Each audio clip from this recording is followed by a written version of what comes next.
إن الحمد لله نحمده ونستعينه ونستغفره ونعوذ بالله من شرور أنفسنا ومن سيئات أعمالنا من يهده الله فلا مضل له ومن يضلل فلا هادي له وأشهد أن لا إله إلا الله وحده لا شريك له وأشهد أن محمدًا عبده ورسوله يا أيها الذين آمنوا اتقوا الله حق تقاته ولا تموتن إلا وأنتم مسلمون يا أيها الناس اتقوا ربكم الذي خلقكم من نفس واحدة وخلق منها زوجها وبث منهما رجالا كثيرا ونساء واتقوا الله الذي تساءلون به والأرحام إن الله كان عليكم رقيبا يا أيها الذين آمنوا اتقوا الله وقولوا قولا سديدا يصلح لكم أعمالكم ويغفر لكم ذنوبكم ومن يطع الله ورسوله فقد فاز فوزا عظيما أما بعد فإن خير الحديث كتاب الله وخير الهدي هدي محمد صلى الله عليه وسلم وشر الأمور محدثاتها وكل محدثة بدعة وكل بدعة ضلالة وكل ضلالة في النار أما بعد فأعوذ بالله من الشيطان الرجيم قل اللهم مالك الملك تؤتي الملك من تشاء وتنزع الملك ممن تشاء وتعز من تشاء وتذل من تشاء بيدك الخير إنك على كل شيء قدير وقال سبحانه وإذا أردنا أن نهلك قرية أمرنا متر فيها ففسقوا فيها فحق عليها القول فدمرناها تدميرا وقال رسول الله صلى الله عليه وسلم إن الله لا يملي للظالم حتى إذا أخذه لم يفلته رواه البخاري وغيره الحمد لله الله تبارك وتعالى অসংখ্য অগণিত তারিফাত যে আল্লাহ তাবারক ওয়া তাআলা আমাদেরকে অস্থিরতার মধ্যে এবং বিভিন্ন ধরনের প্রতিকূলতা ঝামেলা ফিতনা ফাসাদ এর মধ্যে সুস্থ নিরাপদ রেখেছেন এবং সাপ্তাহিক ঈদ শ্রেষ্ঠ দিন জুমার দিনে জুমার সালাত আদায় করার জন্য চামরখানে অবস্থিত ইসলামী শিক্ষা সংস্কৃতি ইনস্টিটিউট মাহাদুত তারবিয়ার সাথে সংযুক্ত এই জামে মসজিদ মোহাম্মদ শরীফ জামে মসজিদ আসার তৌফিক দান করেছেন আলহামদুলিল্লাহ রাব্বিল আলামিন নবী মুহাম্মদ রাসূলুল্লাহ সাল্লাল্লাহু আলাইহি ওয়াসাল্লামের প্রতি অসংখ্য অগণিত দুরূদ ও সালাম নাযিল হোক আল্লাহুম্মা সাল্লি আলাইহি আল্লাহুম্মা বারিক আলাইহি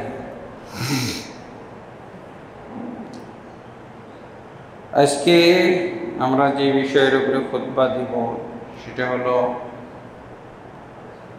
এই উদ্ভূত পরিস্থিতি সম্পর্কেই বলা যায় যেহেতু খুতবার নিয়ম হলো বর্তমান পরিস্থিতিকে নিয়ে সামনে রেখে সেই বিষয়ে খুতবা প্রদান করা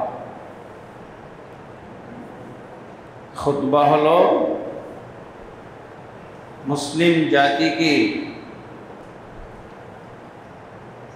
সোচ্চার সাবধান করার জন্যে এবং সপ্তাহের এই দিনে ইসলাম সম্পর্কে দ্বীন সম্পর্কে ইবাদত সম্পর্কে বিভিন্ন ধরনের অন্যায় অনাচার সম্পর্কে সতর্ক করার একটা বাধ্যতামূলক ফরজ বিধান, ফরজ নিয়ম। কিন্তু আমাদের সমাজে বোবা খুতবা দেওয়া হয়, যেই খুতবায় মুসল্লিও বুঝবে না কিছু, আর খতিবও কিছু বুঝবে না, আর যদি বুঝে তাহলে ওটা নাকি খুতবাই না, যদি বুঝে ফেলে তাহলে ওটা খুতবা না। এই জন্য বাঙালিদেরকে আরবি ভাষায় খুতবা শোনানো হয়। তো ইনশাআল্লাহ আমরা সমসাময়িক বিষয়ের উপরে খুতবা প্রদান করব। প্রথমত আল্লাহর মহিমা। আল্লাহ তাবারক ওয়া তাআলা কোরআন মাজিদে তার যে ক্ষমতা, আল্লাহ তাবারক ওয়া তাআলার যে শক্তি, সেই বিষয়ে আল্লাহ তাবারক ওয়া তাআলা আমাদেরকে জানিয়েছেন। সেটা হলো তিনি বলছেন, কুলিল্লাহুম্মা মালিকাল মুলকি তুতিল মুলকা মান তাশা। আল্লাহ রাসূল সাল্লাল্লাহু আলাইহি ওয়াসাল্লামের মাধ্যমে এই মুসলিম জাতিকে, এই মুহাম্মদী উম্মতকে আল্লাহ জানাইছেন,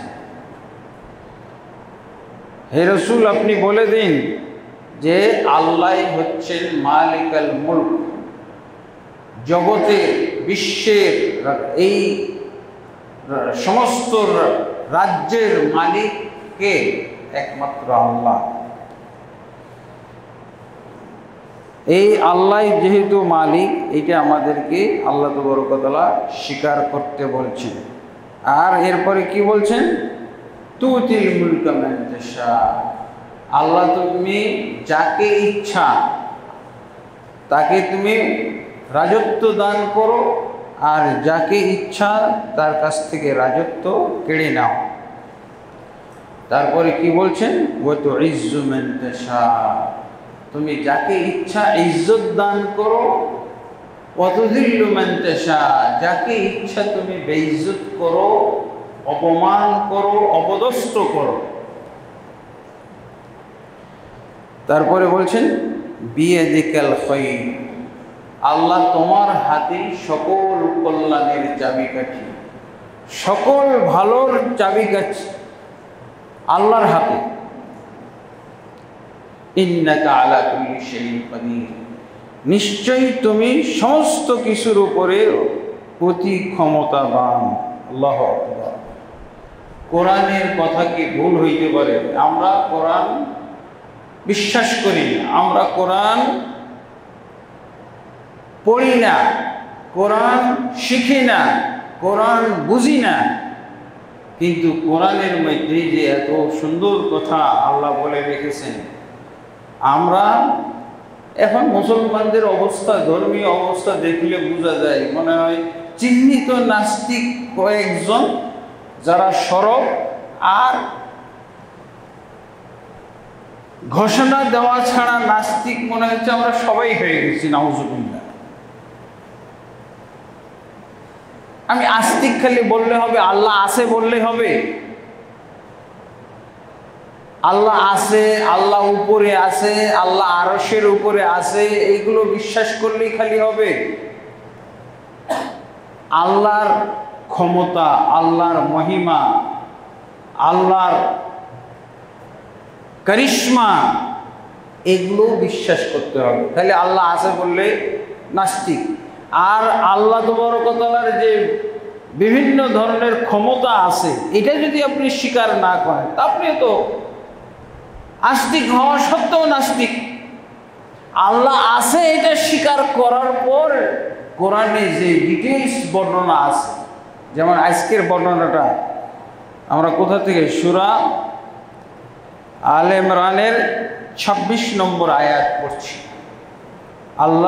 আল্লাহ তাবারক ওয়া তাআলা রাসূলকে এলান করে বলতে বলছেন, বিজ্ঞপ্তি দিতে বলছেন, ঘোষণা দিতে বলছেন কি, কুল, হে রাসূল সাল্লাল্লাহু আলাইহি সাল্লাম, বিশ্ব নবী, সমস্ত সৃষ্টিকুলের শ্রেষ্ঠ ব্যক্তি, সমস্ত রাসূলদের শ্রেষ্ঠ রাসূল, তাকে আল্লাহ কি বলছেন, কুল, আপনি বলুন, আল্লাহুম্মা মালিকাল মুলকি তুতিল মুলকা মান তাশা। আল্লাহই হচ্ছেন সমস্ত রাজ্যের, পৃথিবীতে যত রাজ্য আছে আল্লাহর সৃষ্টি, যত জগৎ আছে সমস্ত জগৎ সমস্ত রাজ্যের মালিক আল্লাহ। এটা স্বীকার করা, কিন্তু কয়জন স্বীকার করি? রাজনীতিবিদরা কেউ স্বীকার করে না, বলছে আমি মালিক, আমি আমি আমি। তো মুসলিম রাজনীতিবিদ হলো কি করে? আমি রাজ্যের মালিক, তাহলে কি হলো? ও আস্তিক হয়ে লাভটা কি হলো? আমি যদি আল্লাহর অস্তিত্ব স্বীকার করি তাহলে এটাও স্বীকার করতে হবে যে আল্লাহ আছেন, আর আল্লাহ সমস্ত জগতের মালিক, বাংলাদেশের মালিক। বাংলাদেশের ছোট একটা রাজ্য, গোটা পৃথিবীর মালিক আল্লাহ। তারপরে আস্তিক যদি আল্লাহর প্রতি ঈমান বিশ্বাস থাকে, পরবর্তী কথাগুলো বিশ্বাস করতে হবে কি? আল্লাহ যাকে ইচ্ছা কোনো ভূখণ্ডের রাজত্ব দান করেন, প্রেসিডেন্ট বানিয়ে দেন, প্রধানমন্ত্রী বানিয়ে দেন, মন্ত্রী বানিয়ে দেন, চেয়ারম্যান মেম্বার বানিয়ে দেন। কে বানায়? আল্লাহ বানায়, আল্লাহ বানায়। কিন্তু আল্লাহ বানাইলো দেখি যে ভালো, খারাপ লোককে আল্লাহ বানায়, খারাপ লোককে আল্লাহ রাজত্ব দেয়। নমরুদকে দিয়েছিলেন না? ফেরাউনকে দিয়েছিলেন না? কে দিয়েছিল? আল্লাহ কাউকে রাজত্ব দিলেই যে সে ভালো লোক হয়ে গেল তা না। ভালো লোকদেরকেও আল্লাহ রাজত্ব দান করেন, খারাপ লোকদেরকেও আল্লাহ রাজত্ব দান করেন। খারাপ লোকদেরকে আল্লাহ রাজত্ব দান করেন কি জন্য? মুমিনদের পরীক্ষা করার জন্য, তাদেরকে পরীক্ষা করার জন্য, মুমিনদেরকে পরীক্ষা করার জন্য। কঠিন পরীক্ষার সম্মুখীন হয়েছে এই কি বলে রাজ্যের মালিক নমরুদের কাছে ইব্রাহিম আলাইহিসসালাতু ওয়াসসালাম, ফেরাউনের কাছে মূসা আলাইহিসসালাতু ওয়াসসালাম এবং বানু ইসরাঈলগণ। কঠিন পরীক্ষা। এগুলো তো অনেক ইতিহাস, এছাড়াও আরো বহুত ইতিহাস আছে পরবর্তীতে। এটা আমরা কখন বুঝতে পারি যে আল্লাহ সমস্ত রাজত্বের মালিক, বাংলাদেশের মালিক? কখন বুঝতে পারি? যখন আমার মালিকানা থাকে তখন বুঝতে পারি না, যখন চলে যাই তখন বুঝতে পারি। চলে যাওয়ার পর বুঝতে পারি আরে 15-16 বছর যাবৎ এই রাজ্য পরিচালনা করছে বাংলাদেশ। এক সেকেন্ডের জন্য বেচারি এই মহিলা চিন্তা করে নাই যে তার রাজত্ব হারাবে। ও মোটামুটি গ্যারান্টি দিয়েই দিয়েছিল, আল্লাহকেই মনে হয় গ্যারান্টি দিয়েছিল যে আল্লাহ তোমার এখানে আসার দরকার নেই, তোমাকেই রিটার্ন করে দিলাম, আমি আসি। এরকম অবস্থা, ভাবসাব দেখে মনে হচ্ছিল এরকম। এমনকি 45 মিনিট আগেও সে একই অবস্থায় ছিল, এরকম মানুষ কেমন রাজ্য নেবে? সব বাহিনীর প্রধানদেরকে একত্র করেছে। প্রধানদেরকে একত্র করে কি বলছে? তাদেরকে বলছে যে এই যে লোকগুলো আমার রাজ্য ছিনিয়ে নিতে চায়, কে এই লোক? বাচ্চা কতগুলো, কত বাঘা বাঘা রাজনীতিবিদ, কত রাজনৈতিক দল ফেল তার কাছে, পালিয়ে বেড়াচ্ছে। বাঘা বাঘা রাজনীতিবিদ এবং বড় বড় রাজনৈতিক দল একেবারে নিশ্চিহ্ন হয়ে গেছে তার কাছে, অস্তিত্বই খুঁজে পাওয়া যায় না, সব লুকিয়ে বেড়াচ্ছে। আরে কতগুলো শিশু চলে আসছে, কল্পনা করা যায়। এরপরে বলতেছে 45 মিনিট আগে, এইসব বাচ্চাগুলো কি করে, এদের বিশেষ করে দাও।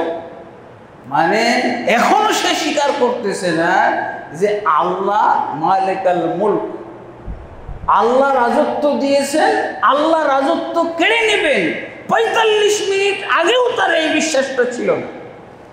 তার বিশ্বাস ছিল এই বাহিনী, সেনাবাহিনী, নৌবাহিনী, তারপরে বিমান বাহিনী, এদের উপরে এরা শক্তিটা ৪৫ মিনিট আগেও তার ক্ষমতা থেকে কে তাকে সরাইতে পারে? আল্লাহু আকবার। আল্লাহ একটা মশার মাধ্যমেও ক্ষমতা ছিনিয়ে নিতে পারে, মশা। আর এদিকে বাঘা বাঘা ব্যক্তি, সবাই কুমকাজ, সবাই নাজেহাল, সবাই অপরক, সবাই মনে করে ফেলেছে, সবাই এখন এই কিস্সাই বলে, বুঝেছেন? এমন একটা অবস্থা ১৫-১৬ বছর সবাই খালি কিস্সা বলতেছে। ফেরাউন যেমন নিপাত হয়ে গেছে, ধ্বংস হয়ে গেছে, এইরকম এও ধ্বংস হয়ে যাবে। খালি যারা তার কাছে পরাজিত, তারা খালি এই কিস্সার উপরে সান্ত্বনা। কোরআনে কিন্তু তারা বিশ্বাসী ঠিকই হয়েছে। পরাজিত হওয়ার পর, না পেরে ওঠার পর, তখন সে বলা শুরু করেছে, ফেরাউনকে যেমন আল্লাহ ধ্বংস করেছে তাকেও ধ্বংস করবে। এইসব নমরুদকে ধ্বংস করেছে তাকেও ধ্বংস করবে। এইসব আল্লাহু আকবার। এখানে কারো কৃতিত্ব নাই, একমাত্র আল্লাহ। কেউ চিন্তা করে নাই, কেউ বুঝতে পারে নাই, এমনকি আলেম ওলামারাও বুঝতে পারে নাই। এটা কি গায়েব কেউ জানে নাকি? এই যে বাচ্চাগুলো, শিশু বাচ্চাগুলো এইভাবে, আমাদের দেশে তো শিশু ছোট বাচ্চা, কেউ চিন্তা করে না। এটাকে আমরা কি বলবো? মালিকাল মুলকি তুতিল মুলকা, জ্যান্ত ব্যাখ্যা, তাফসীর। সূরা আলে ইমরানের জ্যান্ত তাফসীর। এটা আমি কিতাব পড়া তাফসীর, কিতাবের তাফসীর নয়। এই হলো মালিকাল মুলকি। এবার আমাদের বুঝে আসতেছে না তাফসীরটা? ৪৫ মিনিট আগেও বলছে আমারই রাজত্ব, এটি শেষ। এরা কিভাবে আমার রাজত্ব কেড়ে নেবে? যেই শক্তিতে বিশ্বাসী, সেই শক্তি থেকে আওয়াজ আসলো, না হবে না, আপনি পালিয়ে যান। যেই শক্তি উপরে ভরসা করে বলছিল, ইমান বিশ্বাস তার ছিল যে না, এই ১৬ বছরের মধ্যে আরো ১৬ বছর থাকা যাবে, সমস্যা নেই। এরকম কত দমন করছে, কিন্তু সেই শক্তির থেকেই রিপ্লাই আসলো। যেই শক্তির উপরে ভরসা, সেই শক্তি বলে দিল যে না,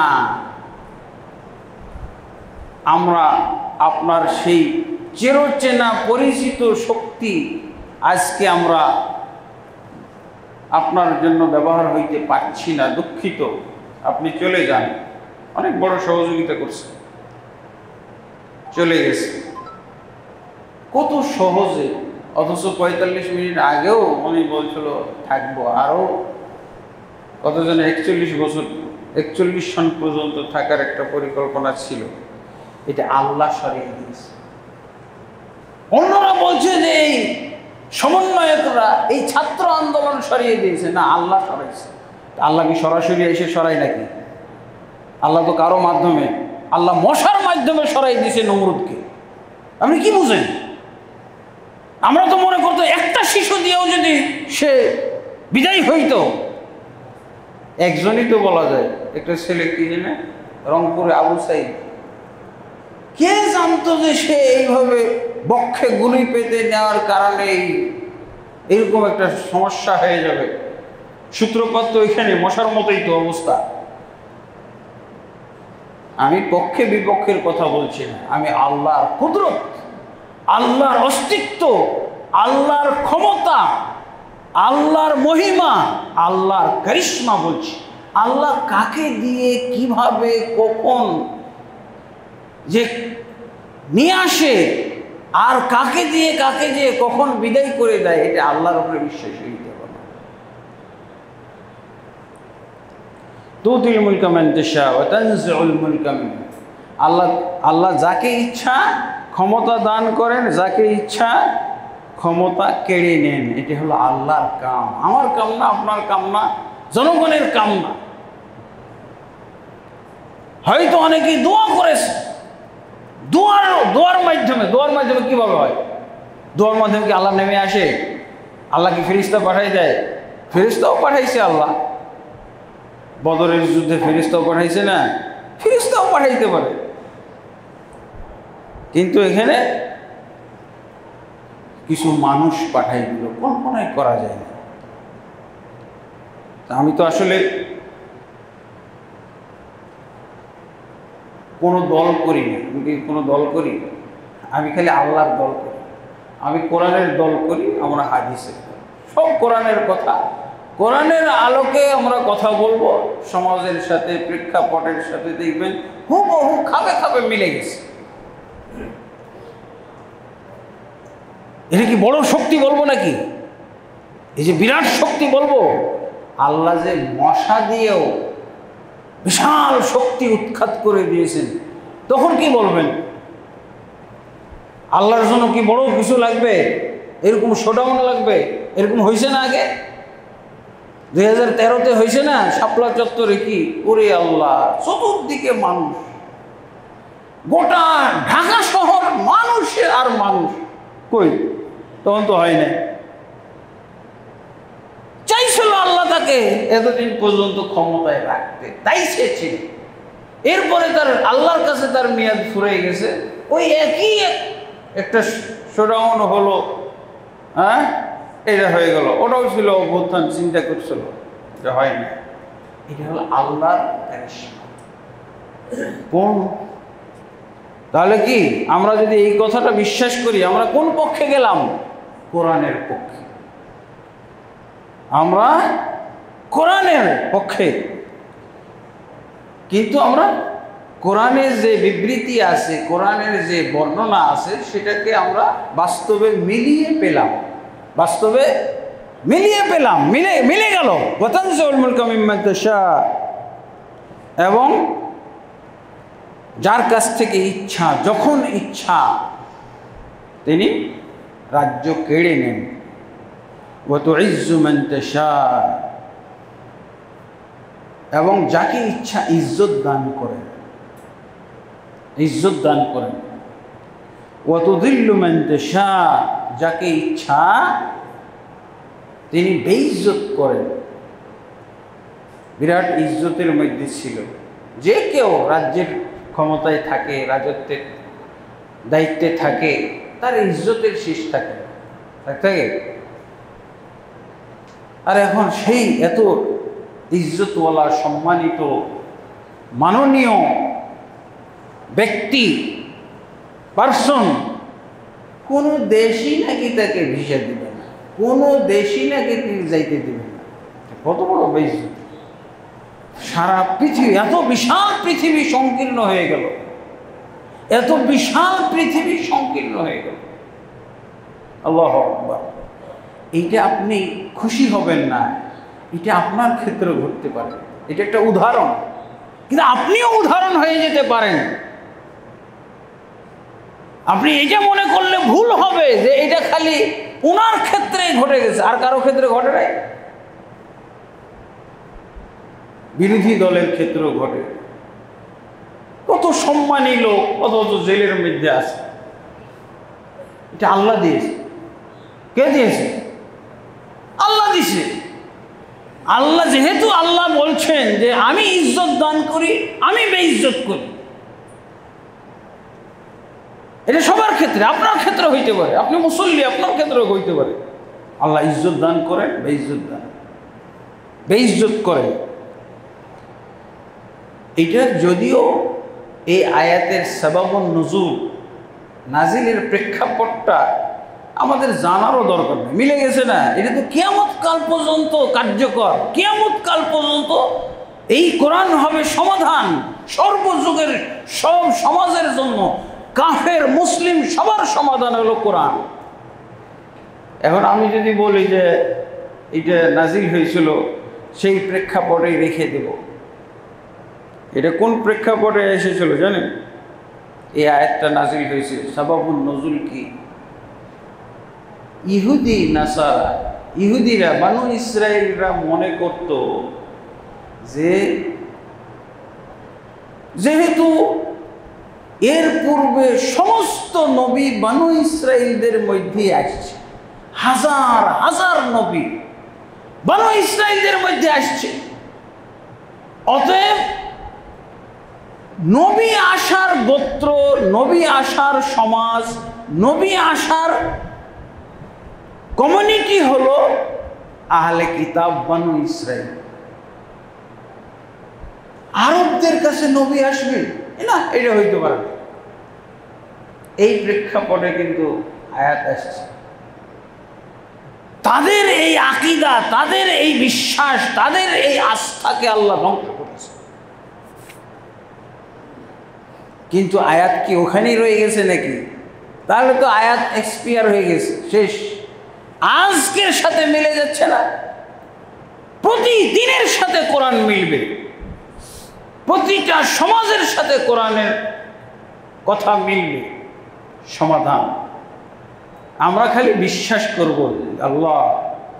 এই জন্য আল্লাহ রাসূল সাল্লাল্লাহু আলাইহি সাল্লাম নিজেও দোয়া করেন, আল্লাহুম্মা আউযু বিকা মিন যাওয়ালি নি'মাতিকা।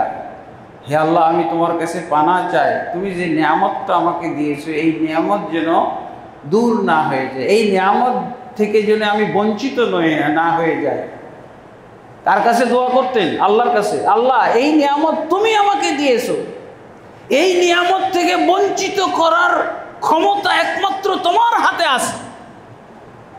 ওয়া তাহাউলি আফিয়াতিকা। হে আল্লাহ, যে নিরাপদে আসি, নিরাপত্তার মধ্যে আসি, এই নিরাপত্তা আল্লাহ দূর করে দিও না।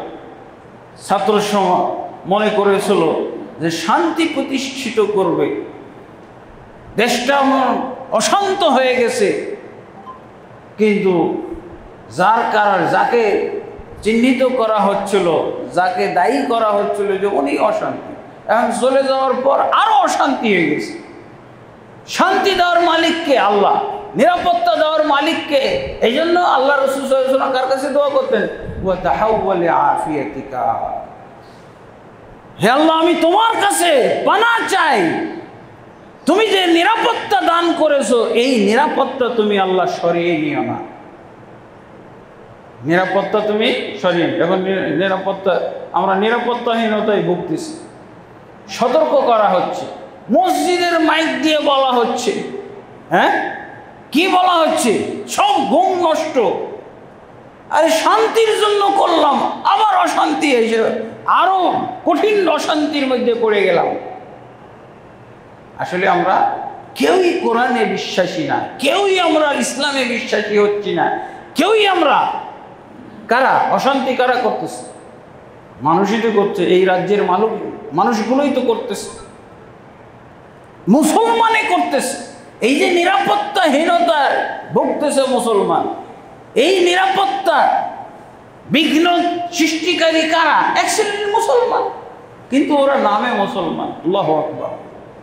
আমরা এর আগে এক খুতবায় বলেছিলাম যে মানুষ হত্যা করা কত বড় পাপ। গোটা 800 কোটি মানুষকে হত্যা করার অপরাধ যে ব্যক্তি হত্যা করবে তার আমল নামায় লিখে দেওয়া হবে। অন্যায় হত্যা করবে, মুসলমানের কথাও নাই সেখানে। কোন দল, কোন মত, মুসলিম হলেই, মুসলিম অমুসলিম সবার ক্ষেত্রে আল্লাহ বলে দিয়েছেন, মান কাতালা নাফসান বিগাইরি নাফসিন আও ফাসাদিন ফিল আরদ ফাকান্নামা কাতালান নাস জামিআ। এই আয়াতই তো যথেষ্ট এই হত্যাকাণ্ড ঘটাইতে, এই ফাসাদ সৃষ্টি করার ক্ষেত্রে এই আয়াতই তো যথেষ্ট। মুসলিম না, এই জন্য তো আমরা শুধু ইসলামের কথা বলি, আমরা কোরআনের কথা বলি। একটা ব্যক্তিও যদি, এই সমাজের লোকগুলো সবাই যদি এই আয়াতে বিশ্বাসী হয়ে যেত, সর্বনাশ, আমি মুসলিম, আমার আখেরাতটাই তো হলো আসল। আমি যদি হত্যা করি তাহলে আমার আমল নামায় একজনকে হত্যা করলে, কিন্তু আমরা কোরআনে বিশ্বাস না করার কারণে পাখির মতো হত্যা করতে, আমরা পাখি যেভাবে হত্যা করি ওইভাবে গুলি চালিয়ে হত্যা করতেও আমরা কুণ্ঠাবোধ করি না, দ্বিধাবোধ করি না।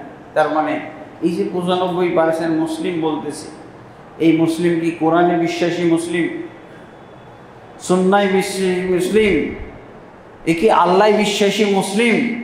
ওমান আহিয়াহা, আর যদি কোনো একজন মুসলিমকে বাঁচিয়ে দেয়, তাকে রক্ষা করে, তাকে নিরাপত্তা দেয়, তাহলে তার আমলনামায় যে সওয়াব লেখা হবে সেটা কি সমস্ত পৃথিবীর মানুষকে বাঁচানোর সওয়াব পাবে।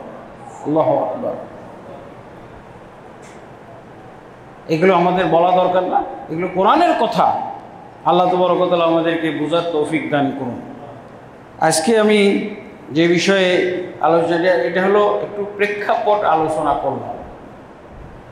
এই প্রেক্ষাপট কিন্তু মূলত আমাদের আলোচনার বিষয় ছিল যে জনগণের অধিকার শাসকের উপরে কি ইসলাম কি অধিকার দিয়েছে। এগুলো জানলেই তো সমাধান, শান্তি আর শান্তি। আপনি 50 বছরও থাকতে পারেন, যদি আপনি এই ইসলামের এই বাণীগুলো বুঝেন আর বাস্তবায়ন করেন, তাহলে আপনি যদি 15-16 বছর কেন, জনগণ মোটেও বিরক্ত হবে না। আপনি থাকেন আরো থাকেন, আপনাকে চাই। যদি এই বিষয়গুলো আমরা জানতাম, কি জনগণের অধিকার কি শাসকের উপরে, যারা রাষ্ট্রের দায়িত্বশীল, প্রেসিডেন্ট, প্রধানমন্ত্রী, মন্ত্রী, এমপি, এদের উপরে জনগণের অধিকার কি। জনগণ না থাকলে এগুলোর দরকার আছে? যদি জনগণ না থাকে, নাগরিক না থাকে, তো আমার তো মন্ত্রীরও দরকার আছে। অতএব জনগণের বিষয়টা আগে। তো জনগণের বিষয়ে আল্লাহ রসুল সাল্লাল্লাহু আলাইহি সাল্লাম, এটা তো চিরাচরিত নিয়ম। আল্লাহ তাবারক ওয়া তাআলা এরকম জনগণের জন্য দায়িত্বশীল নির্ধারণ করার বিষয়টা তো আল্লাহ নির্ধারণ করেছেন, এবং এটা ইসলামে আছে। এটা প্রাকৃতিক ব্যাপার, কারণ যেটা আমরা এখন দেখতেছি রাষ্ট্রের নিরাপত্তা, এগুলো যাতে ঠিক থাকে, এই জন্য শাসক নির্ধারণ করা হয়, এই জন্য দায়িত্বশীল, এই জন্য রাষ্ট্রের বিভিন্ন ব্যক্তিকে ক্ষমতায় বসানো হয়। কি কারণে?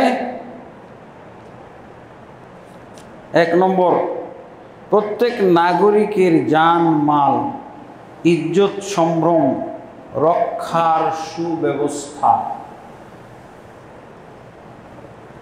জনগণের অধিকার কি? প্রথম অধিকার যদি ইসলামী রাষ্ট্র হয়, তাহলে তো হলো প্রথমত তাদেরকে আল্লাহর অবদিয়ত, আল্লাহর দাসত্ব, আল্লাহর বিধিবিধানের উপরে তাদেরকে প্রশিক্ষিত করা, তাদেরকে গড়ে তোলা। আমি তো পারি না, আমি মৌলবি মুন্সি, আমি কি পারি আমার কথা সবাই শোনে? হ্যাঁ, এই জন্যই আমার দরকার, একজন শাসকের দরকার, এই জন্যই যে যাতে তার কথা শুনে। তারপরে প্রত্যেক নাগরিকের জান মাল, ইজ্জত সম্ভ্রম রক্ষার সুব্যবস্থা করা। এই যে আমরা এখন নিজেদের জানমালের ব্যাপারে অনিশ্চিত, নিরাপত্তাহীনতায় ভুগতেছি, এই অবস্থা থাকবে না। এই অবস্থা দূর করবে কে? শাসক। এটা হলো জনগণের অধিকার শাসকের উপরে। আর এই জন্যই জনগণ কি করে? শাসক নির্ধারণ করে, যাতে তাদের মধ্যে কোনো বিশৃঙ্খলা না থাকে, তাদের ইজ্জতের উপরে কোনো হুমকি না আসে, তাদের জীবনের উপরে কোনো হুমকি না আসে, যে যখন ইচ্ছা যাকে ইচ্ছা তখন মারতে না পারে, তাকে বেইজ্জত না করতে পারে, ইজ্জত তার, হ্যাঁ, এই বিষয়ে। তাহলে এগুলো উনি রক্ষা করবেন জনগণের। তারপরে জনগণ বিপদ আপদে পড়লে কোনো ধরনের হুমকির সম্মুখীন হলে, অমুক আমাকে হুমকি দিচ্ছে, মানুষ হোক, মানুষকে হুমকি দিচ্ছে, আমরা বলি না মগের মূল্য, মগের মূল্য মানে কি? যে যাকে পারে মারে, আর যে যার সম্পদ লুণ্ঠন করতে চায় করে, কোনো বাধা বিপত্তি নাই। এটি তো হলো মগের মূল্য। যাতে এইরকম মগের মূল্য না হয়ে যায়, এইটা হলো শাসকের উপরে অধিকার, নাগরিকদের অধিকার, জনগণের অধিকার, যে যে কোনো বিপদ আপদে কি পাশে দাঁড়াবে, তাদের বিপদ আপদ দূর করার জন্য, তাদের বিপদ আপদ লাঘব করার জন্য তাড়াতাড়ি তাদেরকে সাহায্য সহযোগিতা করবে, তাদেরকে বিপদ মুক্ত করবে।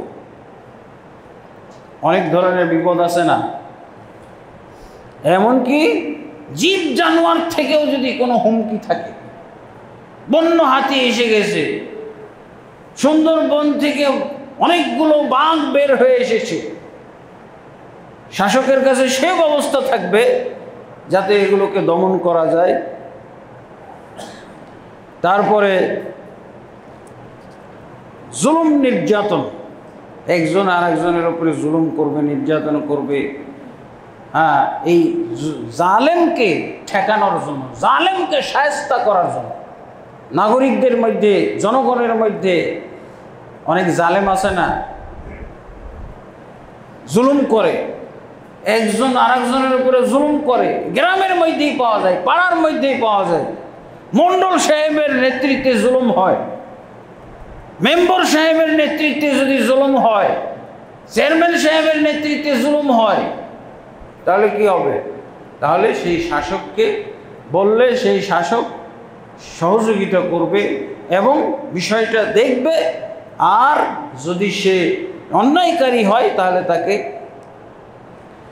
অবশ্যই এর জন্য তাকে আইনের আওতায় এবং শাস্তির আওতায় নিয়ে আসবে, যাতে করে সে জুলুম না করতে পারে। দেশের নিরাপত্তা, যে জনগণ যেই দেশে থাকে, যে অঞ্চলে থাকে, সেই দেশটাকে রক্ষা। আমি আসি, আমার চামুর খান যদি নিয়ে চলে যায়, আমার এলাকায় অমুক তেঁতুলিয়া নিয়ে চলে গেল, টেকনাফ এসে নিয়ে চলে গেল, অমুক এলাকা দখল করে নিল, অথচ আমি এই এলাকার আদিবাসী, এই এলাকায় বসবাস করি, এই এলাকায় আমার জমি জায়গা, এই এলাকায় আমার সব কিছু, অথচ অন্য দেশ এসে দখল করে নিচ্ছে। তাহলে এই ব্যাপারে পদক্ষেপ নেবে কে? শাসক, দেশের শাসক। এই জন্য দরকার অপরাধীরা যেন কখনোই মাথা চাড়া না দিতে পারে, অপরাধীরা যেন কখনো তাদের অভয়ারণ্য তৈরি না করতে পারে, সেই ব্যাপারে সেই ব্যবস্থা চালু করবে। এটি হলো জনগণের অধিকার। আর শাসক নিজে তো জুলুম করবেই না, বরং কি করবে? তাদের এরকম সুখ শান্তি কিভাবে হয়, তারা কিভাবে বিপদ মুক্ত থাকে, কিভাবে তারা জুলুম নির্যাতন এবং নিরাপত্তাহীনতা থেকে বাঁচতে পারে, সেই ব্যাপারে তাদের খেয়াল থাকবে।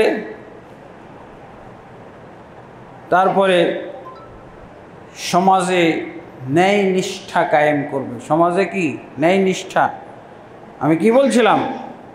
কোরআনের কথা গত জুমায় যখন আমি এখানে আলোচনা করেছিলাম, খুতবা দিয়েছিলাম, আল্লাহ তাবারক ওয়া তাআলা কি বলছেন? ইন্নাল্লাহা ইয়া'মুরু বিল আদলি ওয়াল ইহসান। প্রতি জুমার খুতবায় বলি, নিশ্চয়ই আল্লাহ আদেশ দিয়ে থাকেন কিসের? বিল আদলি ওয়াল ইহসান, ন্যায্যতার, ন্যায় নিষ্ঠতার আল্লাহ আদেশ দিচ্ছেন, এবং সদাচরণ।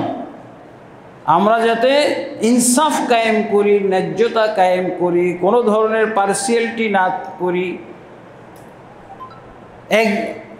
একজনকে আমি জিতিয়ে না দেই, আরেকজনকে আমি হারিয়ে না দেই, একজনকে প্রদান করি আরেকজনকে বঞ্চিত করি, এগুলো যাতে না হয়, এই জন্য আল্লাহ কি বলছেন? বিল আদলি ওয়াল ইহসান। আল্লাহ তোমাদেরকে আদেশ দিয়েছেন ন্যায্যতা কায়েম করার। এই ন্যায্যতা যদি আমরা কায়েম করি, আল্লাহু আকবার। ওমর ইবনে খাত্তাব রাদিয়াল্লাহু আনহুর একটা ঘটনা আমি বলে থাকি মাঝে মধ্যে। ওমর ইবনে খাত্তাব রাদিয়াল্লাহু আনহু, যিনি 22টা রাষ্ট্রের শাসক ছিলেন। এই বাংলাদেশের মতো একটু নাকি এই পাখির বাসার মতো, হ্যাঁ, এই ছোট্ট একটা রাজ্য, তাও কত কাড়াকাড়ি, কত মারামারি।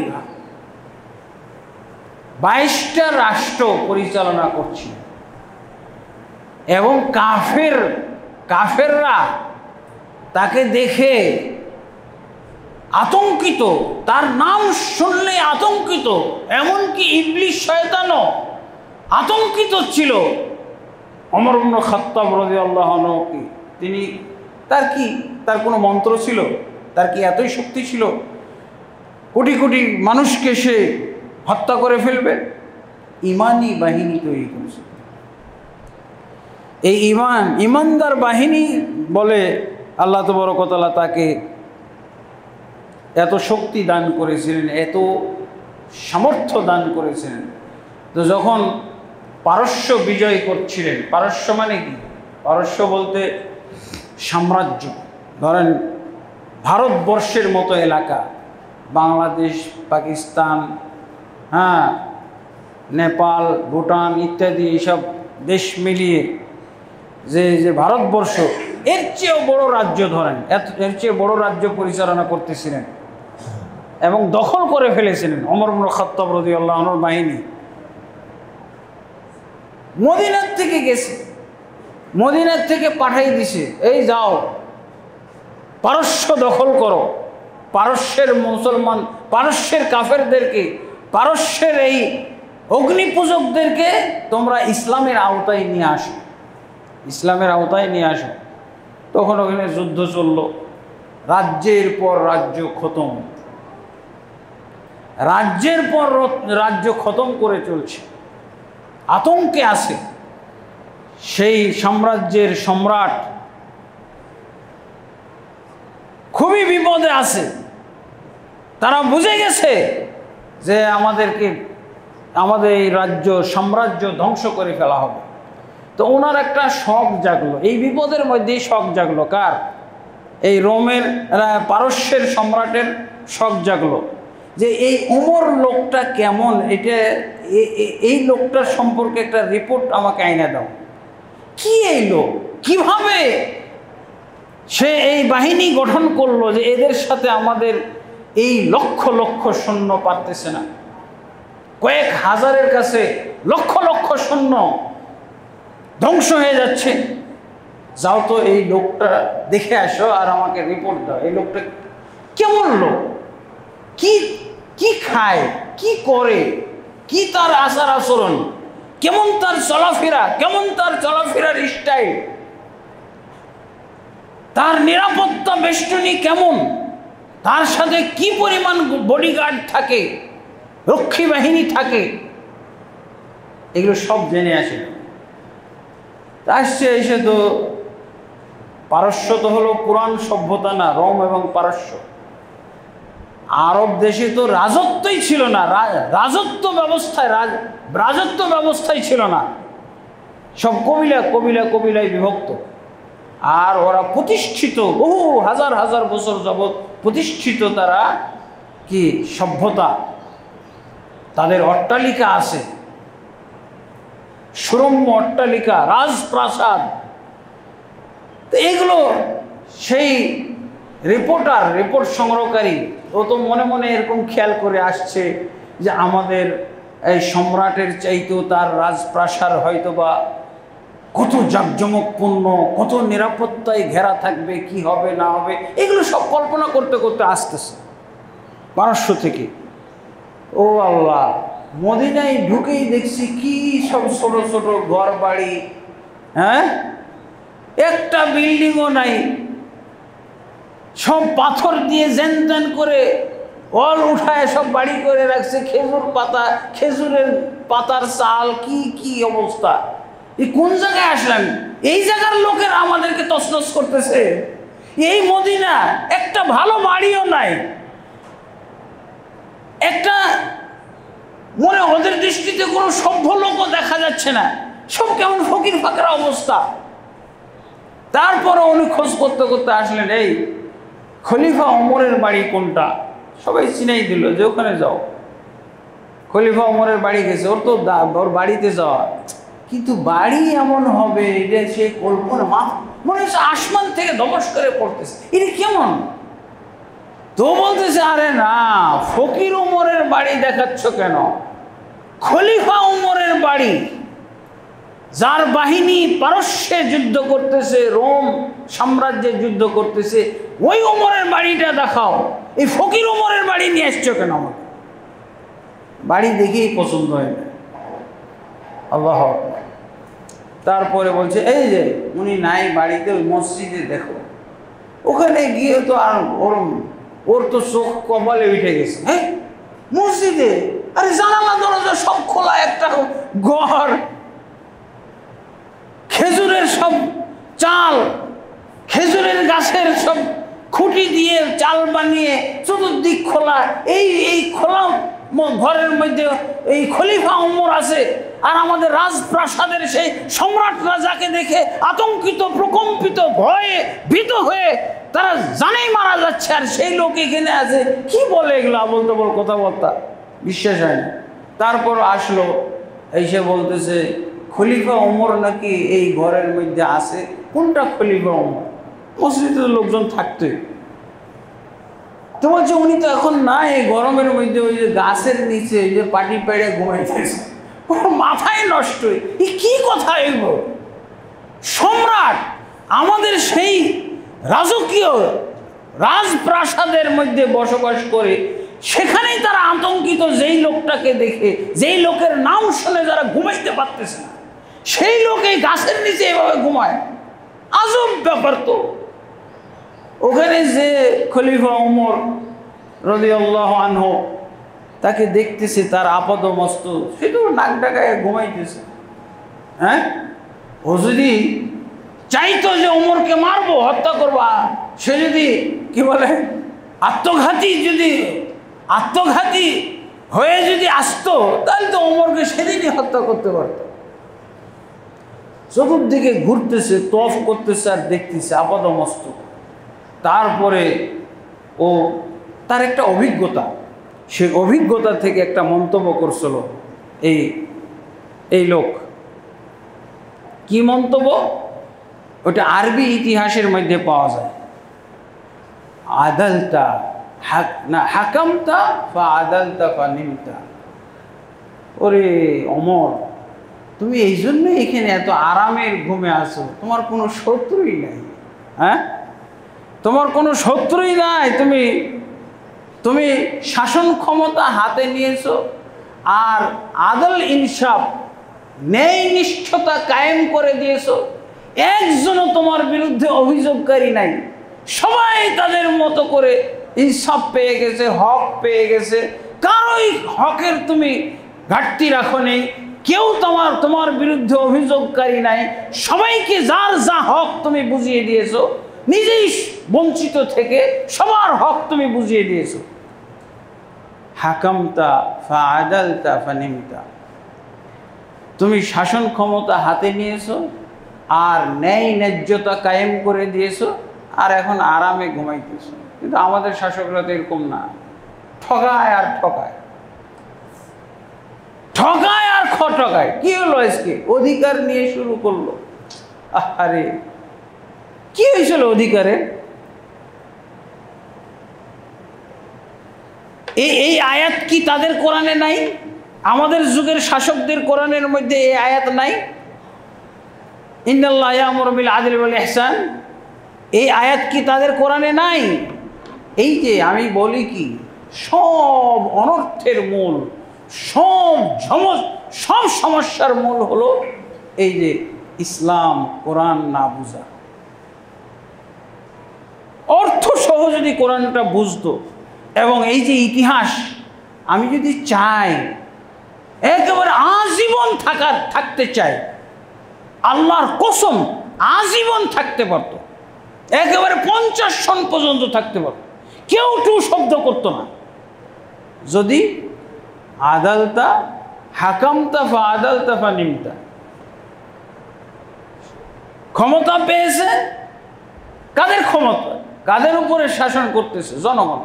এই জনগণের যা অধিকার চাওয়ার দরকার কেন? কোরআন তো বলেই দিয়েছে, দিয়ে দাও।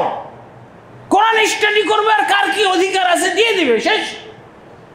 কিসের আন্দোলন, কিসের ছাত্র আন্দোলন, কিসের বৈষম্য আন্দোলন, কিসের কি বলে কোটা আন্দোলন? কোরআনটা পড়লেই বুঝতে পারতো, ওমর ইবনে খাত্তাব রাদিয়াল্লাহু আনহুর জীবনীটা পড়লেই বুঝতে পারতো, আর আজীবন থাকতে পারত। এগুলো হলো মন্ত্রের মতো কারবার। বিমান বাহিনী দিয়েও কাজ হবে না, সেনাবাহিনী দিয়েও কাজ হবে না। কি আপনি যদি এই কোরআনের আয়াতটাই শুধু স্টাডি করতেন, আহা, কাফের বুঝে ফেললো, অগ্নি পূজক বুঝে ফেললো যে এই কামটাই করার কারণে কারো অধিকার নষ্ট করেন নাই, কোনো অভিযোগকারী এই লোকটার বিরুদ্ধে নাই। সেদিনই কিন্তু গবেষণা করে ফেলেছিল তারা যে এই উমরকে তাহলে হত্যা করা সম্ভব। মুসলমান তো করবে না, কে করবে? ওরাই পরিকল্পনা করলো, গিয়ে বলল যে এইরকম দাপটের একজন খলিফা কিন্তু আরামে ঘুমায়, একে মারা কিন্তু খুব সহজ। বুঝেছেন? এই গবেষণা। কিন্তু ততদিন তাদের সাম্রাজ্য শেষ, সাম্রাজ্য কিন্তু ধ্বংস। সেই সম্রাট, সেই ভারতবর্ষের মতো এলাকা শাসন করতো যেই সম্রাট, সেই সম্রাটকে হত্যা করলো মদিনার এই মুসলমানগুলো, তার সাম্রাজ্য কেড়ে নিল। এরপরে তারা গবেষণায় বসলো, আহারে ঠেকাইতে পারলাম না, সম্রাট এসে হত্যা করলো, রাজপ্রাসাদে ঢুকে গেল এই লোকগুলো, এই ফকির ফাকরা লোকগুলো রাজপ্রাসাদে ঢুকে আল্লাহ আমাদের শাসককে হত্যা করলো, আমাদের রাজ্য খতম হয়ে গেল। এরপর গবেষণায় বসলো। কি গবেষণা? না, এই লোককে ছাড়া যাবে না, এই লোককে ছাড়া যাবে না। কিন্তু হত্যা করাটা খুব সহজ, কিন্তু যাবে কিভাবে তার কাছে? এবার মুসল্লি সেজে আসলো, ছদ্ম মুসল্লি সেজে এসে হত্যা করলো। ততক্ষণ হয়তো অনেকটা সতর্ক হয়ে গেছে, কিন্তু তারপরও তো উনি তো মসজিদের ইমামতি করে। কে? ওমর ইবনে খাত্তাব। আমাদের শাসকেরা মসজিদে ইমামতি করে, খুতবা দেয়, পারবে দিতে? কে পারবে? খুতবা দেয়, নামাজ পড়ায়, এদিকে তো কাম ফয়সালা।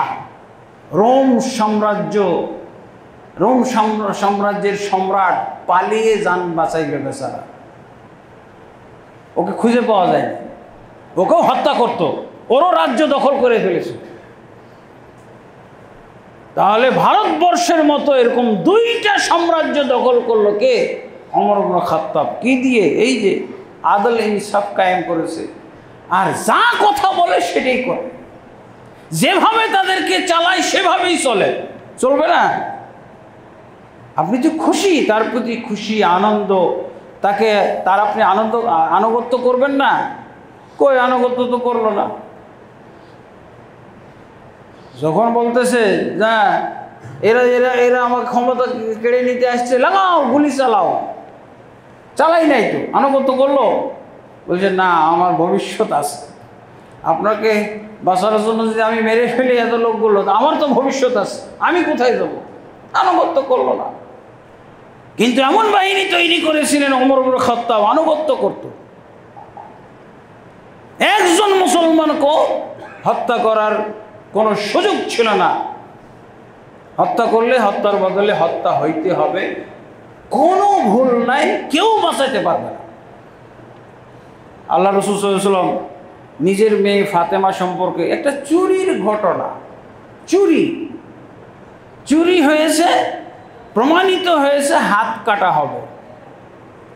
এখন কুরাইশ বংশের সম্ভ্রান্ত লোকেরা, একেবারে উঁচু লেভেলের লোকেরা আল্লাহ রাসূল সাল্লাল্লাহু আলাইহি ওয়াসাল্লামের কাছে সুপারিশ করা শুরু করছে, এবং আল্লাহ রাসূল সাল্লাল্লাহু আলাইহি ওয়াসাল্লামের প্রিয় ভাজন ওসামা বিন যায়েদকে দিয়ে বলাচ্ছে, তুমি যা বলো যে কুরাইশ বংশের লোক চুরি করেছে, তার যদি হাত কাটেন তাহলে আপনারও বেইজ্জত, আপনিও তো কুরাইশ বংশের লোক, আপনি মুহাম্মদ, আপনিও তো কুরাইশ বংশের লোক। আর এই কুরাইশ বংশের লোকটা চুরি করেছে, এই মহিলা চুরি করেছে, একে যদি হাত কাটা হয় চুরির দায়ে, তাহলে কুরাইশ বংশের বদনাম হবে, আর আপনি মুহাম্মদেরও বদনাম হবে। যে কোনো মূল্যে এর অপরাধকে ধামাচাপা দিতে হবে। আল্লাহু আকবার। আল্লাহ রসুল পুরাই খেপে গেলেন, পুরা খেপে গেলেন। আতাশফাউনা ফি হাদ্দিন মিন হুদুদিল্লাহ, আল্লাহর কিতাবে যেই হদ, যেই শাস্তি আল্লাহ নাজিল করেছেন, আমি মুহাম্মদের ক্ষমতা নাই সেই শাস্তি লাঘব করা, এটা সম্ভব নয়। তারপরে কি বলছেন? লাউ সারাকাত ফাতিমাতু বিনত মুহাম্মাদিন লাকাতাতু ইয়াদাহা।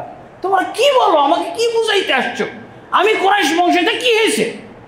কুরাইশ বংশের জন্য আলাদা কোরআন আছে নাকি? কুরাইশ বংশের জন্য আলাদা হাদিস আমি বলে যাব নাকি? না। যদি আমার মেয়ে ফাতেমা, ওই মহিলাটার নামও ফাতেমা ছিল, যে চুরি করেছিল, তার নামও ফাতেমা, তো বলছে শুনে রেখো যে আমি কুরাইশ বংশের ইজ্জত বুঝি না, আল্লাহর ইজ্জত বুঝি, আল্লাহর কোরআনের ইজ্জত বুঝি। আল্লাহর কোরআনে আছে আস-সারিকাতু ওয়াস-সারিকু ফাকতু আইদিয়াহুমা, চুরিকারী মহিলা হোক আর পুরুষ হোক, উভয়েরই হাত কেটে দাও। বাস, আমি বাধ্য, প্রমাণিত হয়ে গেছে, এখন হাত কাটতে হবে। যদি এই ফাতেমার জায়গায় মুহাম্মদের মেয়ে, আমার মেয়ে ফাতেমা হয়তো, তারও আমি হাত কাটতাম। এই হলো, এর নাম হলো আদল। আর আমরা কি করি? ও আমার দলের নাকি, হ্যাঁ, ওর না রাজনৈতিক পরিচয়টা। আপনি কি? আমি অমুক দল, আমি প্রধানমন্ত্রী দলই তো করি। ও তাহলে পুকুর চুরিও মাপ, 7টা খুন, 7 খুনও মাপ। এগুলো নেই নিষ্ঠুতা। এর কারণে নিরাপদ থাকতে পারবে কেউ? সবার পরিণাম এইটাই, একই হবে। আপনি কতদিন? আপনি 20 বছর, আপনি আপনার পালা আসলে আপনি 20 বছর থাকবেন, ধরে নিলাম প্রতিশোধ। ও 16 বছর থাকছে, আমার 20 বছর থাকাই লাগবে, 4 বছর বেশি। ওর দুর্নীতি করছে 5,000 কোটি টাকা, আমার অবশ্যই 10,000 কোটি টাকা করতে হবে। এগুলো ইনসাফ? এগুলো ইনসাফ? এগুলো দিয়ে আপনি শান্তিতে থাকতে পারবেন? আপনার পরিণাম, সবার পরিণাম একটাই হবে। ওই যে আমরা কিসসা বলতেছি না, এই কিসসা সবার ক্ষেত্রে আছে। খালি নমরুদ, ফেরাউন আর এগুলো বললে হবে না। সর্বযুগে কি বলছিলাম, আপনি যতই মনে করেন আপনি নিরাপদ, আল্লাহর কারিশমা, আল্লাহর মহিমা অন্টুর মধ্যে আপনি দেখে ফেলবেন। একেবারে ঘন্টার মধ্যে অবস্থা চেঞ্জ হয়ে যাবে। এটা আল্লাহ করেন, মানুষ করে না। আমি কি বললাম? আমরা বলতেছি এই যে 6 জন সমন্বয়কার, এরা ওসিলা। আরে মশা দিয়েও আল্লাহ শায়েস্তা করেন। মশা কি খুব শক্তিশালী নাকি? তাও শুনি ঘটনার মধ্যে ল্যাংড়া মশা নাকি ছিল। হ্যাঁ, ল্যাংড়া মশা লাগবে গেলে। এর নাম হলো আল্লাহ, এই হলো কোরআন। আলহামদুলিল্লাহ। আর এরপরে আমি যেটা কথা বলবো সেটা হলো, একটা আমরা বলতেছি নতুন স্বাধীনতা, দ্বিতীয় স্বাধীনতা আমরা পাইলাম, নতুন করে এখন সাজাবো। এখন আপনি কোথায় কোথায় আগের শাসন আমলে কি কি নির্যাতনের শিকার হয়েছেন, সেই নির্যাতনের প্রতিশোধ আপনি নেবেন। আপনি কোরআনের দৃষ্টিতে এই কথাগুলো বোঝার চেষ্টা করেন।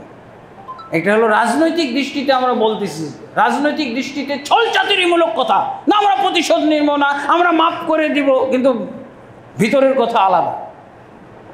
মুনাফিকি কথা বলা যাবে না, সত্য করে বলতে হবে। তারা গজবের শিকার হয়েছে, আপনিও যেন গজবের শিকার না হন, শিক্ষা নেওয়া উচিত, শিক্ষা নিতে হবে। আল্লাহ রসুল সাল্লাল্লাহু আলাইহি সাল্লামকে যে নির্যাতন করা হয়েছিল সেটি কি আপনার মতো? আল্লাহ রসুল সাল্লাল্লাহু আলাইহি সাল্লাম কি আমাদের যুগের কোনো প্রধানমন্ত্রী, কোনো এমপি, কোনো শিল্পপতি, তার মতো সম্মান ছিল? মুহাম্মদ রাসূলুল্লাহ সাল্লাল্লাহু আলাইহি সাল্লাম, তার এই পবিত্র গায়ে পাথর মারা হয়েছে, কতবার তাকে হত্যা করা হয়েছে, রাসূলুল্লাহ সাল্লাল্লাহু আলাইহি সাল্লাম কয়েকবার নিহত হয়েছেন, কিন্তু আল্লাহ তাকে বাঁচিয়ে রাখবেন। ইসলাম ইসলামকে পরিপূর্ণ করবেন, এই জন্য তার জানটা আল্লাহ কবজ করেননি। এমনি কয়েকবার মৃত্যুবরণ করেছে মুহাম্মদ রাসূলুল্লাহ সাল্লাল্লাহু আলাইহি সাল্লাম। আপনি মুসলিম, আপনি মুহাম্মদ সাল্লাল্লাহু আলাইহি সাল্লাম, আপনি কোরআন পড়েন, মুহাম্মদ সাল্লাল্লাহু আলাইহি সাল্লামের ইতিহাস পড়েন, সেখান থেকে শিক্ষা নেন এবং সেই শিক্ষা অনুযায়ী আপনি চলার চেষ্টা করেন, বরকত পাবেন। এগুলো শুধু রাজনৈতিক কথা আমরা এ চলবে না যে আমরা প্রতিহিংসা পরায়ণ না, আমরা প্রতিশোধ নেব না, আমরা সবাইকে মাফ করে দিলাম। এই রাজনৈতিক ধোঁকাবাজি কথা যেন এগুলো না হয়, এগুলো যেন কোরআনিক কথা হয়, তাহলে আপনি বরকত পাবেন। সবাই বলতেছে, কিন্তু আমি শুনলাম, কিন্তু তারপরও দেখা যাবে এইটা কোরআনের কথা। মুহাম্মদ রাসূলুল্লাহ সাল্লাল্লাহু আলাইহি সাল্লামের এই জীবনের উপরে আঘাত, এই পবিত্র শরীরের উপরে আঘাত, কত রক্ত ঝরেছে, কত যে রক্ত ঝরেছে। আমরা যেই নেতা নেত্রীদের কাছে ফুটবলের মতো লাথি খাইতেছি, ওনার লাথি খাইলাম 16 বছর, আবার কারো লাথি খাবো 16 বছর। ওনারা কিন্তু ঠিকই সবাই নিরাপদে আছে। আল্লাহ রাসূল সাল্লাল্লাহু আলাইহি ওয়াসাল্লাম মাইর খাইছে নাকি? হ্যাঁ, মাইর খাওয়ার উপক্রম হয়েছিল। দেহ রক্ষী, এটা রক্ষী, সেটা রক্ষী, এই বাহিনী সেই বাহিনী দিয়ে আমরা আল্লাহ বাঁচাই রাখছে, যাই হোক। কিন্তু আমাদের রাসূলুল্লাহ সাল্লাল্লাহু আলাইহি ওয়াসাল্লাম, যদিও আল্লাহ তাকে নিরাপত্তা দিয়েছেন, সূরা মায়েদার 67 নম্বর আয়াতে আল্লাহ বলছেন, ওয়াল্লাহু ইয়াসিমুকা মিনান নাস, আল্লাহ আপনাকে মানুষদের থেকে বাঁচিয়ে রাখবেন, মানুষদের থেকে বাঁচাবেন। কারণ কি, হত্যা করতে পারবে না। কিন্তু এই আয়াত নাজিল হয়েছে কখন? বদর যুদ্ধের আগে। এর আগ পর্যন্ত আল্লাহ রাসূল সাল্লাল্লাহু আলাইহি ওয়াসাল্লাম হুমকির মধ্যে ছিলেন। এর আগ পর্যন্ত আল্লাহ রাসূল সাল্লাল্লাহু আলাইহি ওয়াসাল্লামের জন্য এরকম নিরাপত্তার আয়াত নাজিল হয় নাই। আল্লাহ রাসূল সাল্লাল্লাহু আলাইহি ওয়াসাল্লামকে পাহারা দেওয়া হইতো মদিনাতে।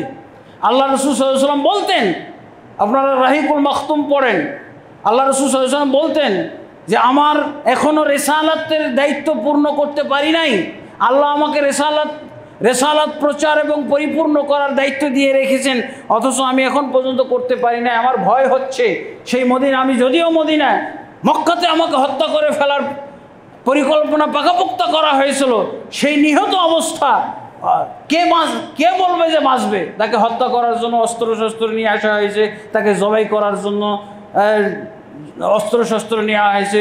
সব মক্কার 13 জন লিডার একত্র হয়ে গেছে, বাড়ি ঘেরাও করে ফেলেছে। তার মানে সকালে তার লাশ ছিন্ন ভিন্ন করে ফেলা হবে। আর সেই মুহাম্মদ সাল্লাল্লাহু আলাইহি ওয়াসাল্লামকে আল্লাহ নিরাপদে বের করে নিয়ে আসলেন কোথায়? মদিনায় চলে আসলেন। মদিনায় এসে আল্লাহ রাসূল সাল্লাল্লাহু আলাইহি ওয়াসাল্লাম তাও নিরাপদ হননি, ওখান থেকে হুমকি পাঠায়, তুমি পালিয়ে গেলে কি হবে? তোমার ঘরে, তোমার এলাকাতে, তোমার হিজরতের ভূমিতে, তোমার বাড়িতেই তোমাকে হত্যা করব, এরকম হুমকি পাঠায়। রাসূলুল্লাহ সাল্লাল্লাহু আলাইহি ওয়াসাল্লাম ঘুমাইতে পারে না আতঙ্কে।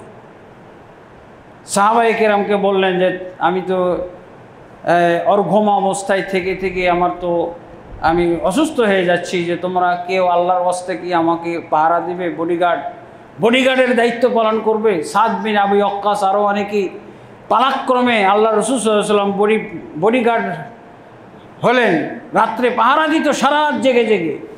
যখন দেখলো যে অনেক কষ্ট হয়ে যাচ্ছে, তখন এই আয়াত নাজিল করলেন আল্লাহ, যে তোমার আর কোনো ভয় নাই, আমি নিজেই তোমাকে রক্ষা করব মানুষদের ষড়যন্ত্র থেকে, আঘাত থেকে।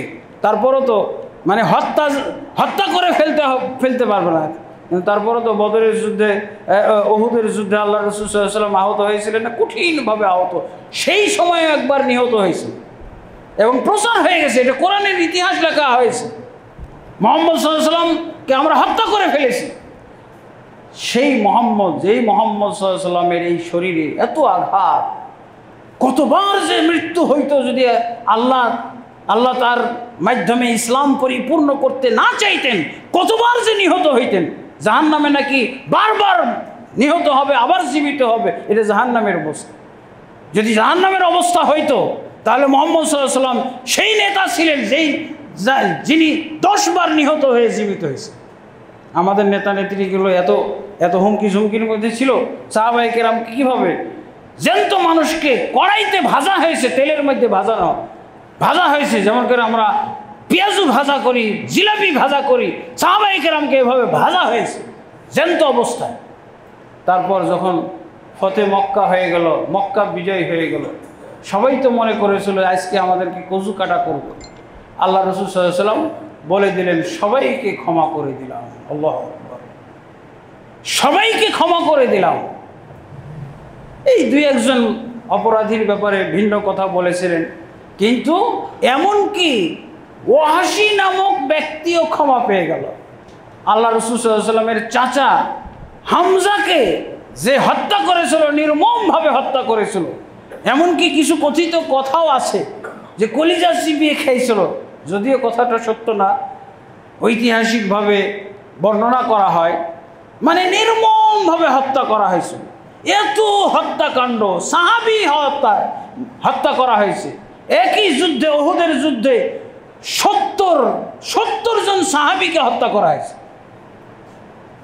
একজন সাহাবীর জানের মূল্য, রক্তের মূল্য গোটা বাঙালি জাতির রক্তের মূল্যের চাইতে বেশি। কি বলেন আপনি? কি কথা? মক্কা বিজয়ের দিন সবাইকে ক্ষমা করে দিলেন। আল্লাহু আকবার। সব বন্ধু হয়ে গেল, সবাই বন্ধু হয়ে গেল। আপনি যদি সত্যি ক্ষমা, রাজনৈতিক ক্ষমা না, এই রাজনৈতিক ক্ষমা হলো ধোঁকাবাজি। কোরআনিক ক্ষমা হইতে হবে, সত্যিকার ক্ষমা। শত্রুগুলোকে আপনি আলিঙ্গন করে নেন। আপনার যারা শত্রু মনে করতেন তাদেরকে আপনি মিত্র হিসেবে, তাদেরকে বন্ধু হিসেবে গ্রহণ করেন, তাদেরকে মাফ করে দেন, দেখবেন সেই বন্ধু হয়ে গেল। আপনার বন্ধু একজন ছিল, এখন 10 জন বন্ধু হলো। ভালো হলো না খারাপ হইল? মুহাম্মদ সাল্লাল্লাহু আলাইহি ওয়াসাল্লাম যদি 10 বার নিহত হওয়ার পরও, মানে 10 বার যেই আঘাত তাকে করা হয়েছে, যত সাহাবী শহীদ হয়েছেন, সেই সাহাবীদেরকে যদি এত শহীদ সাহাবী থাকা সত্ত্বেও যে না ক্ষমা নাই যদি বলা হইতো, তাহলে ইসলাম এই পর্যন্ত আসতো? ইসলামে কোনো হিংসা প্রতিহিংসা নাই। আপনি মাফ করে দিবেন, আপনিও মাফ পেয়ে যাবেন। আর আমরা কি বলতেছি? রুহের মাগফিরাত চাই। রুহের মাগফিরাত কিন্তু বিরাট ব্যাপার। রুহের মাগফিরাত আপনি কখন পাবেন? আপনি যদি একজনকে ক্ষমা করতে পারেন। আমরা লাইলাতুল কদরের দোয়া কি পড়ি? আল্লাহুম্মা ইন্নাকা আফুওয়ান তুহিব্বুল আফওয়া ফাআফু আন্নী। হে আল্লাহ, তুমি ক্ষমাশীল, তুমি ক্ষমা করা পছন্দ করো। আল্লাহ ক্ষমা করা পছন্দ করেন। আমি আমার শত্রুকে ক্ষমা করে দেব। আর সৎ চরিত্রের মাধ্যমে জান্নাতে যাওয়া যায়। আল্লাহ রাসূল সাল্লাল্লাহু আলাইহি ওয়াসাল্লাম বলছেন যে সবচেয়ে বেশি মানুষ জান্নাতে যাবে তাকওয়ার মাধ্যমে এবং সৎ চরিত্র। তো তাকওয়ার কথা তো আমরা রমজানে অনেক শুনেছি, প্রায় শুনি। হুসনুল খুলুক, সৎ চরিত্র কাকে বলা হয় তার সংজ্ঞা এসেছে, ওয়াফু আম্মান যালামা। হ্যাঁ, কি? সিলমান কাতাআকা ওয়াফু আম্মান যালামাকা। যে তোমার সাথে সম্পর্ক ছিন্ন করে, তোমাকে চান্স দেয় না, দূর দূর করে ঠেলে দেয়, তুমি তার সাথে সুসম্পর্ক গঠন করো, এটার নাম হলো সচ্চরিত্র। তোমাকে খাওয়ায়, তোমাকে জুস খাওয়ায়, চা খাওয়ায়, তোমাকে টাকা দেয়, তাই তুমিও তাকে চা খাওয়া, এটার নাম সচ্চরিত্র না। যে তোমার সাথে সম্পর্ক ছিন্ন করছে, তার সাথে সম্পর্ক জোড়ার যদি চেষ্টা করো, তাহলে তুমি সচ্চরিত্রবান। আর ওয়াফু আম্মান যালামাকা, যে তোমার প্রতি জুলুম করেছে তাকে যদি ক্ষমা করে দিতে পারো, তাহলে তুমি সচ্চরিত্রবান। আর যদি তুমি প্রতিহিংসা নিয়ে থাকো, তোমার অন্তরে যদি প্রতিহিংসার আগুন জ্বলতে থাকে, আপনি মুসলিম কিন্তু সচ্চরিত্রবান না, আপনি জান্নাতে যাইতে পারবেন না। আল্লাহ তাবারক ওয়া তাআলা আমাদেরকে সব কিছু বোঝার তৌফিক দান করুন। আল্লাহুম্মা আমিন। আস্তাগফিরুল্লাহ লি ওয়া লাকুম ওয়া লিসাইরিল মুসলিমিন ফাস্তাগফিরু ইন্নাহু হুয়াল গফুরুর রহিম।